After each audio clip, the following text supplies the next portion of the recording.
For the first 6 months of the year, I have embarked on a new challenge on my minimalism journey to buy absolutely nothing beyond the necessary and save as much money as possible while still living a life that brings me joy and fulfillment. I'm halfway through this challenge and already learned so much. So if you're either halfway as well or considering starting this challenge and need some inspiration and guidance, here are 6 lessons I learned from January to June. And if you're curious, stick around until the end to see how much I spent and saved with this challenge so far.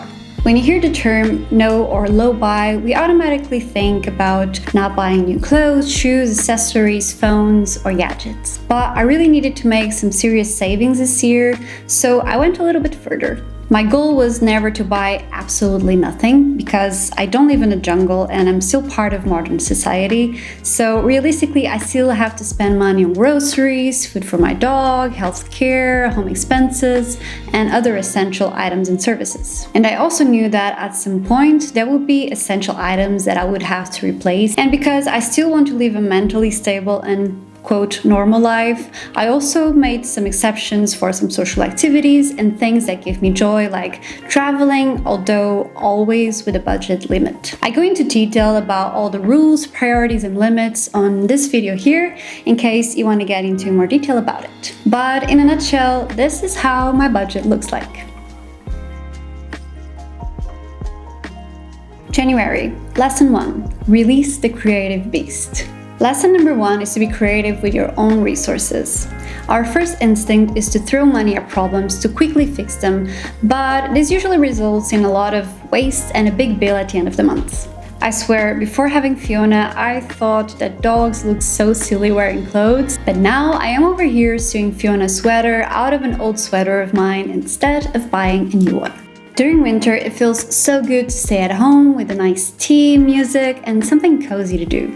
So it is a good opportunity to have a little project or try something creative, whether that is sewing, pottery, trying new recipes, or making your own furniture. Instead of buying new decor, we can repurpose items around the house. This will not only save us money, but also make our space unique. You don't need to just be creative with the physical items. You can also be creative with your activities, for example. I felt that I was much more intentional choosing the cultural and fun or art activities because I only allow myself a couple per month. So I always try to do something different, like axe throwing, for example.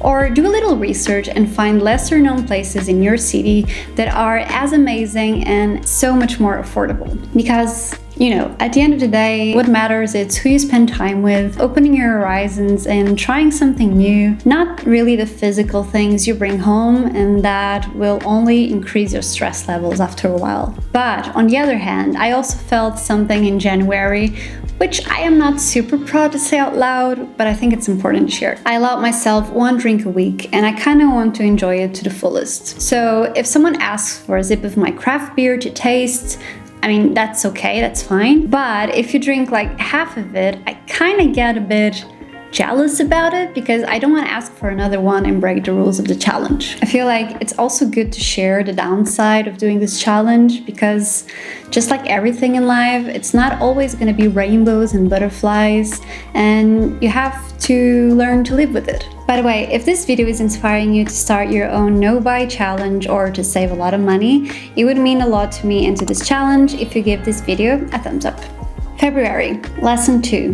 Do what you're passionate about, but don't be blind by love. I know not everyone is going to agree with me on this one, and that's okay because we are all entitled to our own opinions. But I don't believe in doing challenges just for the sake of doing it. To me, the goal is to learn something new, and not succeeding was not going to teach me anything new. So I prefer to set realistic boundaries that are still challenging and out of my comfort zone, but realistic enough for me to not give up. That's why I also included a budget for traveling this year, because this is one of the few non-essential things I actually spend money on. It's something that enriches my life, opens my horizons and perspectives, and I feel that my creative outputs and lifestyle choices often come from my travel experiences. But just because it's something that I love or that we love doesn't mean that is enough of a reason to go in debt or forget about our financial responsibilities. But I think it's totally okay to open exceptions as long as they have a healthy limit. So I made a trip to Taiwan and Thailand in February. And even though I was working at the same time and travel money was on my budget, I still felt guilty about it. I obsessed a bit about the best deals. I took food from home to not spend at the airport. I let someone stay in my home for free in exchange of pet sitting Fiona for that month, and overall tried to make the trip as low budget as possible. But in a way, this was actually a good challenge for my impulse mindset. Taiwan and Thailand are both so beautiful and full of amazing markets, so temptation is everywhere. I also felt very tempted at Muji, which is a store I love and it's so much more affordable in Taiwan. But I could stop myself from not buying anything, although it was kind of hard. I also feel that traveling with just one backpack really makes me think twice before buying something new, because realistically, I won't have a lot of space to store new stuff. On this trip, my flip-flops got in a very bad state and it started to hurt my feet. So I had to choose between buying a new pair of cheap sandals or dealing with it. And because I was still feeling guilty and sustainably, that purchase didn't really align with my values, I chose to go barefoot for that day, which obviously resulted in blisters and bruises on my feet for a week and not the best time walking, but it is what it is. But I did buy things on this trip. Let me explain. One of the rules of the no-buy year is that you can buy gifts, just not for yourself. And while I was on this trip, I missed my grandmother's and my little cousin's birthday. And I happened to be in a place with potential amazing gifts everywhere. And I would have given them a gift anyway if I was back home, so I bought each a birthday present there. And now for the more controversial stuff. I bought a tote bag, which I actually needed because mine got ruined, and it's actually something that I use almost every day, but I'll come back to the tote later. And finally, I also bought a pendant for a necklace, which I definitely did not need. Bia in Chinese means jade, and I saw like a tiny jade monkey, which is also my sign in the Chinese calendar, and it cost me around 50 Taiwan dollars, and I was also learning Mandarin at the time. So I thought everything made sense and everything aligned. So I bought it. Do I regret it? Yeah. Not because of the price itself, but because I didn't really need it. And this line of thought sounds a little bit like excuses now. But, you know, I am still human and I'm not perfect in any sense. And I want to keep this 6-month update as honest as possible. So yeah, lesson learned. March. Lesson 3. Be prepared for setbacks. I know this is not what you usually hear about Portugal, but winters here are so much colder than northern countries in Europe. Not because the temperatures are low, but simply because the houses are not well isolated. And I swear, there were nights here that I was literally shaking in bed. Another big problem here is the mold, since Portugal is quite humid because it's close to the sea. I spent most of the days from December to January sick, which is also normal in Portugal. Normal. In February, it got a little bit better because I was literally on the other side of the hemisphere, but when I returned, it all came back again. So long story short, my doctor said it was time to invest in a dehumidifier because I was starting to be allergic to mold as well. I don't see this as breaking the challenge since it is a health-related matter, but I don't know. I think it also depends on the perspective. Do you think I'm breaking the rules or this is an okay purchase to make? Let me know that in the comments. In other news, I also started cutting my own hair for the first time, and I don't think it went terribly. So I think I can save on that from now on. And this one is not a first, but I also cut Fiona's fur at home. So she was basically my warm-up.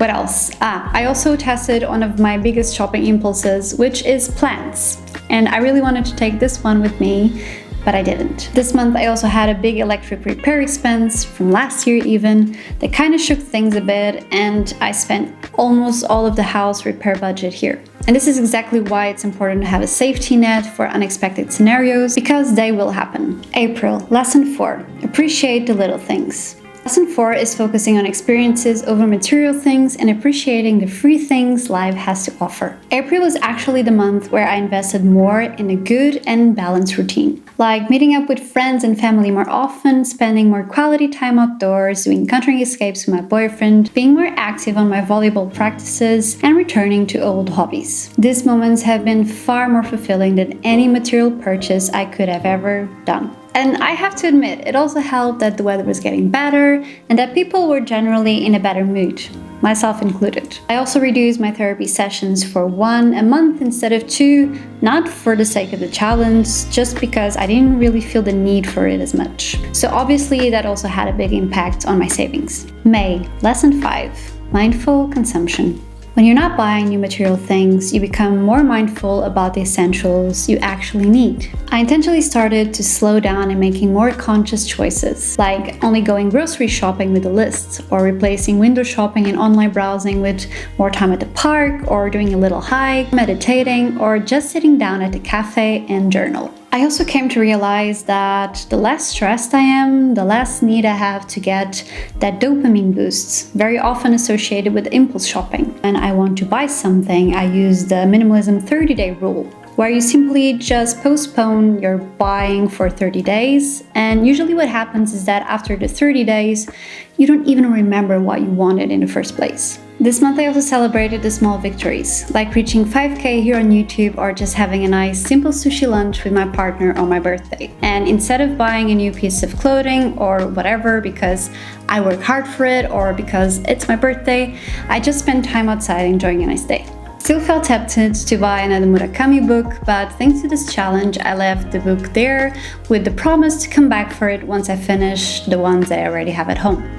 May was a tough month. Suddenly, a lot of things broke. My probably 20-year-old guitar broke for the second time to a state that is unrepairable, and my vinyl player also broke. But because I'm not playing guitars often now, I'm singing more, which opened my horizons to artists that I usually wouldn't sing. And I think maybe there's also an extra lesson here. Just because something broke, maybe it's a sign to explore other options before replacing it. Give it time and you might find something about yourself you normally wouldn't. My only 2 sneakers started to get holes in them, and as a consequence of that, most of my socks also have holes now. But I kept holding on to them for a little bit longer. Also, remember the flip-flops that ruined my feet in February? Those were also the only ones I had, and because it was winter, I've been using my wool slippers, but now the weather is getting warmer, so I need my flip-flops again. And the icing on top of the cake for this month, the only jeans that I have also got a huge hole in them. I sewed them like 4 times already and they kept breaking again. I have a small wardrobe, so this means things also worn out faster. But this is also a good opportunity to evaluate what is actually necessary or if it is something that I can easily go without. June, lesson 6, understanding needs versus wants. 6 months in, I realized that our true needs are quite minimal. It's food, shelter, basic clothing, quality time with loved ones, and a few essentials, and that's it. Everything else is extra. My only 2 sneakers now got into a pretty embarrassing and incredibly uncomfortable state. Also, at this point, I had like 3 pairs of socks left that didn't have holes because of the sneakers. Which, you know, it kinda sucks. So I got new socks, which I already was counting on my budget, and replaced the 2 sneakers for 1 pair of barefoot shoes from Saguaro. This is not sponsored in any sense, but I'm very happy with them, so if you guys are interested, there's an affiliate link in the description. Also, remember the tote bag from Taiwan? The tote bag did not have the best quality, unfortunately, and it quickly got ruined. But instead of throwing it away and buying a new one, I combined it with an old gifted tote bag that I didn't use that much, and now I basically have a 2-in-1. So I can use it as a normal tote, and when I'm biking, I can use it as a backpack, which is super convenient. Okay, finally, there's another thing that I have to be honest about. When it comes to that 1 alcoholic drink per week, things got a little bit out of control during summer. And I don't know if this is a cultural thing, but here, if you are with the group, we usually have this thing of I buy the first round, which means the next person has to buy the next round. So you get the point, it's never just 1 beer. And the bigger the group, the worse it gets. And during summer, especially in June, there was some events going on, like the Sancho Popular, the European Cup, and also some friends visiting. And I had more than 1 drink per week and sometimes even passed the budget limit a little bit. Nothing crazy, but it did happen. And yes, I'm totally making up excuses here because no one forced me to do it. I just actually wanted to do it. Did you notice the word that I use here? Wanted. It's definitely not a need. This obviously goes against the rules that I set for myself for this year. So it's something that I want to improve on the second half of the year for sure. And maybe you learned something about myself in the process. Who knows? This was definitely the year that I've been the most intentional about what I do, because I'm tracking everything, which honestly is a hard habit to gain. So good job, yeah. This year it's been the year that I biked and walked the most in my life for sure, which is great for my wallet, my health, and for the environment. Also been saving money in things that I thought I wouldn't, like doing my eyebrows and lip hair removal at home, cutting my own hair. I didn't sign up for Spotify yet, nor got a gym subscription. So that money either goes directly to my savings account or to my travel expenses. And besides the extra drinks and the pendant, I really did not buy anything out of impulse. I didn't buy any plants, unnecessary clothes, books, or order any takeaway foods or drinks. Even though I wasn't perfect, I still feel that I did an okay job. The truth is that we really don't need as much as we think we do. So at this point, there's only one thing left, right? Here is how much I spent and saved so far compared to my initial budget plan. The 6 months have been transformative, teaching me the value of what I have, the joy of creativity, and the importance of mindful consumption. Building a quality life instead of buying one is one of the most precious outtakes I get from this challenge. I hope these insights inspire you to embrace minimalism in your own way. If you have any questions or want to share your own experiences, I would be very happy to read them down in the comment section below. And now, if you're also on a quest to save money and you want to build your personalized budget plan, make sure to check this video out to get a free budget plan that you can start using today. Also, if you like this video and you want more content on minimalism and intentional living, go ahead and click the subscribe button if you haven't already. Until next time, remember to stay kind to yourself and to others, and I will see you on the next video. Bye everyone!